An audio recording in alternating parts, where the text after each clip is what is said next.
Assalamualaikum warahmatullahi wabarakatuh. Yang saya hormati Bapak dan Ibu Evaluator, pada kesempatan ini saya akan menyampaikan strategi pembelajaran salah satu mata pelatihan pada agenda 2. Terlebih dahulu, izinkan saya memperkenalkan diri. Saya Dianto Mampanini, Widya Iswara Ahli Utama BPSDM Provinsi Riau. Saya akan menjelaskan tentang strategi pembelajaran dari mata diklat membangun tim efektif, yang merupakan salah satu dari 4 mata diklat daripada pelatihan kepemimpinan pengawas. Dasar hukum pelaksanaan pelatihan kepemimpinan pengawas ini: 1. Undang-Undang Nomor 5 Tahun 2014 tentang Aparatur Sipil Negara. Yang kedua, Peraturan Pemerintah Nomor 11 Tahun 2017 tentang Manajemen Pegawai Negeri Sipil. Dan yang ketiga, Peraturan Lembaga Administrasi Negara Nomor 15 Tahun 2019 tentang pelatihan kepemimpinan pengawas. Nah, pelatihan kepemimpinan pengawas ini ditujukan karena adanya tuntutan kompetensi. Kita tahu ada 3 tuntutan kompetensi pengawas. Yang pertama, kompetensi manajerial. Yang kedua, kompetensi teknis. Yang ketiga, kompetensi sosiokultural. Yang mana untuk ketiga kompetensi ini harus dibuktikan dengan dilakukannya suatu evaluasi. Adapun kurikulum dan agenda pelatihan kepemimpinan pengawas terdiri dari beberapa agenda. Agenda 1, Kepemimpinan Pancasila dan Bela Negara. Agenda 2, Kepemimpinan Pelayanan. Agenda 3, Pengendalian pekerjaan. Selanjutnya agenda evaluasi substansi dan agenda aktualisasi kepemimpinan.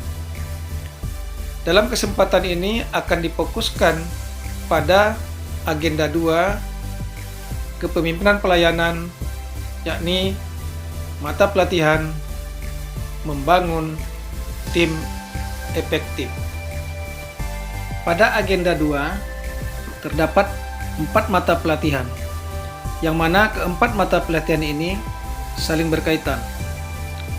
Agenda pembelajaran ini membekali peserta dengan kemampuan mendiagnosa masalah yang ada di organisasinya dan menemukanali gagasan melalui berpikir kreatif dengan memberdayakan dan membangun tim didukung komunikasi efektif dalam memimpin pengendalian pelaksanaan pekerjaan menuju pelayanan publik yang lebih baik.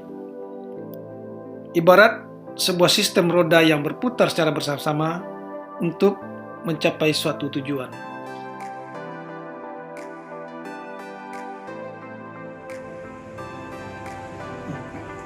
Kita masuk dalam materi membangun tim efektif, di mana deskripsi mata pelatihan ini adalah membekali peserta dengan kemampuan membangun tim efektif di lingkungan unit kerjanya yang partisipatif dan efektif untuk pelaksanaan kegiatan pelayanan publik melalui pembelajaran, mereview esensi, ceramah, tim efektif dalam pelayanan.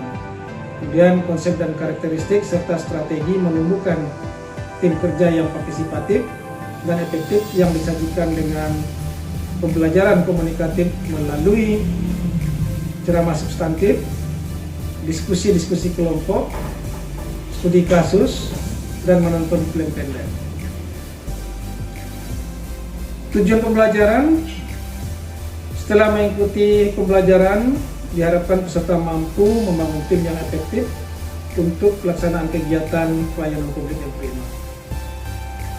Sedangkan indikator hasil belajar: setelah mengikuti pembelajaran ini, peserta mampu Satu, mereview hasil ceramah tim efektif dalam pelayanan.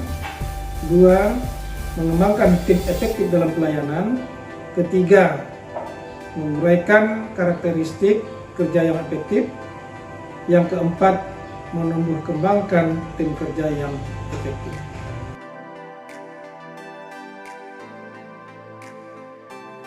Selanjutnya akan dijelaskan metode pembelajaran.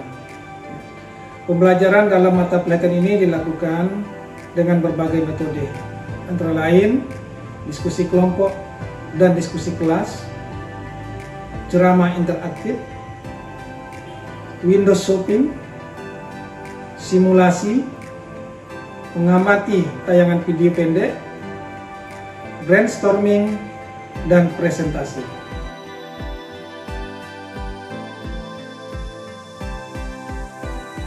Melalui pemahaman membangun tim efektif dalam organisasi, para aparatur sipil pengawas akan mampu menyesuaikan diri dan menempatkan diri dengan baik dalam kegiatan organisasi.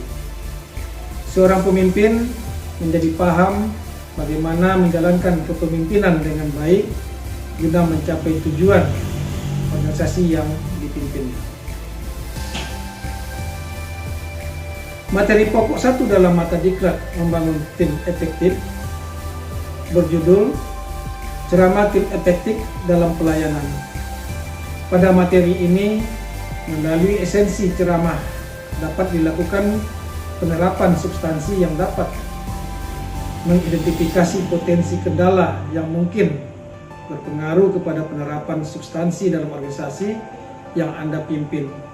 Nah, Anda sebagai pemimpin diharapkan mampu mempersiapkan alternatif solusi terhadap semua potensi dan kendala di organisasi Anda. Pada materi pokok ini, kita akan melakukan sebuah pembelajaran melalui metode kasus, yaitu mendiskusikan hasil ceramah yang ditayangkan melalui video, kemudian didiskusikan dalam kelompok, selanjutnya dilakukan presentasi oleh kelompok tersebut.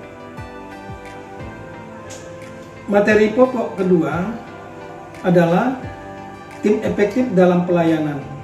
Disajikan juga sepanjang 135 menit atau 3 JP. Tim adalah sekumpulan orang yang memiliki keterampilan yang saling melengkapi dan memiliki komitmen untuk mencapai suatu tujuan bersama dengan suatu proses kerja bersama yang dimana mereka saling bertanggung jawab satu sama lain. Jika dikaitkan dengan kata efektif, maka tim efektif dapat diartikan sebagai tim yang berhasil mencapai tujuannya. Tim that are able to achieve their purpose.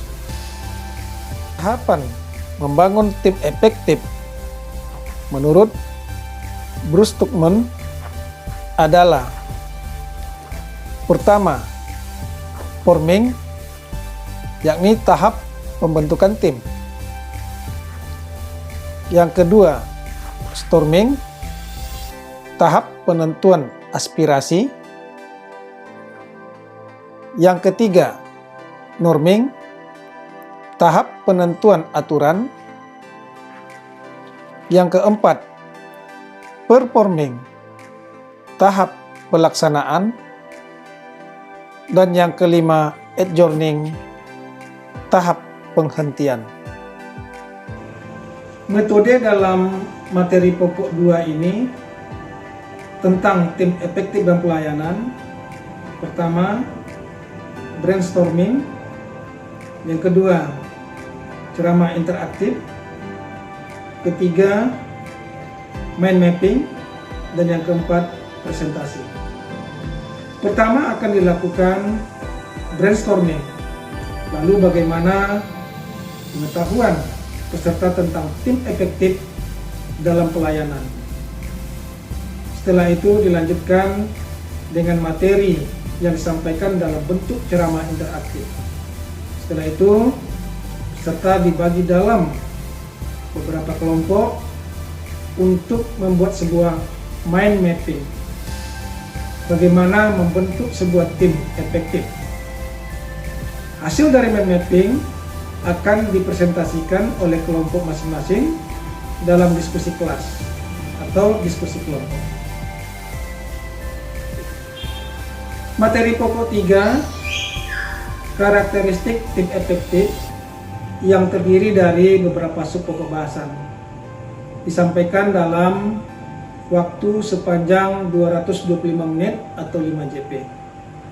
Adapun sub pokok bahasan, yang pertama tujuan tim, yang kedua struktur tim, ketiga tim yang kompeten, keempat komitmen, kelima iklim kerja yang kondusif, keenam standar ukuran keberhasilan, yang ketujuh dukungan dan penghargaan eksternal, dan yang kedelapan kepemimpinan yang berprinsip. Dalam materi pokok ini kita akan menjalankan proses pembelajaran menggunakan metode ceramah interaktif, di mana di awal diberikan pengantar tentang karakteristik tim efektif. Setelah itu, peserta yang ada dalam kelompok-kelompok kecil akan diberikan tugas dengan diskusi kelompok tentang karakteristik tim efektif dari 8 faktor yang telah disebutkan tadi. Setelah itu, selanjutnya diskusi.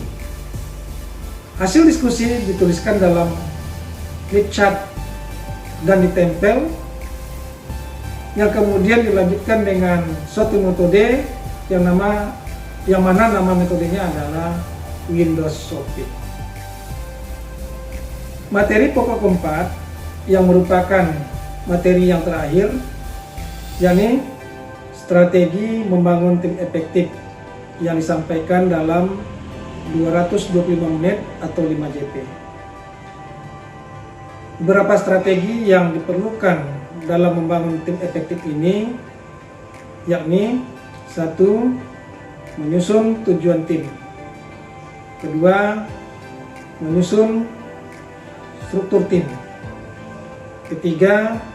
Mewujudkan tim yang kompeten.